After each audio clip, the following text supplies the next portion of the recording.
Hi everyone, this side Vijit Kaushik and I'm working as a legal intern at Lexis and Company. Today we are going to discuss that what are the child custody laws in India, which factors constitute welfare of a child. So let's start. There are three factors which constitutes a welfare: ethical upbringing, safekeeping or good education, and economic well-being. So who has a right? The question arises that who has a right on minor child after divorce? Both the parents have an equal right to the custody of a child. However, who gets the custody of a child is still a question which the court has the power to decide. When it comes to personal laws, the statutes are conflicting as compared to secular enactment. But and as because the custody of the children is given to one parent, that does not imply that the other parent cannot be in contact or see the child. The courts in India make sure that the child gets attention and affection of both the parents.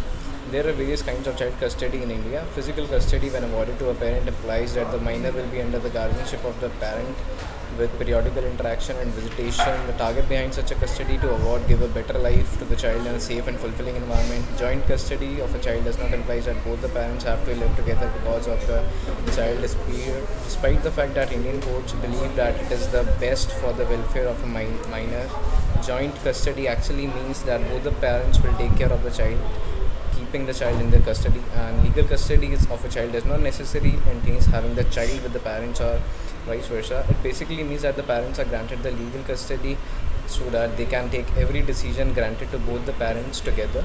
But in certain cases where the divorce is messy and parents do not agree with each other, then in such cases the court grants legal custody to any of the one parent.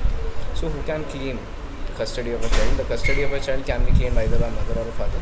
In any of the case where the two parents are capable of giving the opportunities to the child, or any other relatives claim custody of the child strictly out of compassion towards the child, in many cases the court appoints a third person as the guardian of the child.